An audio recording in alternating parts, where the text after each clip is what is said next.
Hi guys, இன்றைக்கும் எப்பயும் போல தான் இன்றைக்கும். இதோ பாருங்கள், ஃபஸ்ட்டு நான் கப்பியை பற்றி சொல்லியிருப்பேன். நம்ம 5 பேர் ஆர்டர் போட்டிருப்போம். அதில் பார்த்தீங்கன்னா 5 பேருமே செத்து வந்திருக்குன்னு சொல்லியிருப்பேன். ஆமாம் கைஸ், அது அவங்க மேலேயும் தப்பு இல்லை, நம்ம மேலேயும் தப்பு இல்லை. பேக்கிங் கூட ஒழுங்காக தான் பண்ணி அனுப்பிச்சி விட்டாங்க. இந்த வெதரில் நீங்கள் என்ன மீன் ஆர்டர் போட்டாலும் இப்படி தான் வரும். அதனால் நான் உங்களுக்கு எல்லாத்துக்கும் சொல்லியிருக்கிறது, இந்த வெதரில் எந்த மீனும் ஆர்டர் போடாதீங்க ஆன்லைனில். இப்போ நம்மள்கிட்ட வந்து பார்த்திங்கன்னா எல்லா மீனும் சேஃபாக தான் இருந்தது 2 வாரத்துக்கு மட்டும்.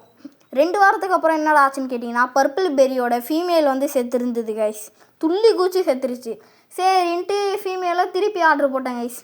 அது என்னாச்சு, இன்றைக்கி காலைல ஃபுட்டு போட போகிறேன், மேல் செத்துருச்சு. இது என்னடா பர்பிள் பெரிக்கு மட்டும் இப்படி நடக்குதுன்னு தெரில. ஆனால் சாகும்போது அந்த மேல் பார்த்திங்கன்னா நேற்று நைட்டு கூட ஃபுட்டு போட்டேன் கைஸ். 11 மணிக்கு போயிட்டு நான் வெளில போயிட்டு வந்ததுனால கொஞ்சம் லேட்டாக தான் ஃபுட்டு போட்டேன். அப்போ கூட நல்லா இருந்தது. ப்ரீடிங் கேஜ் செட் பண்ணியிருந்தேன், அதுலேருந்து எடுத்து விட்டுட்டேன்.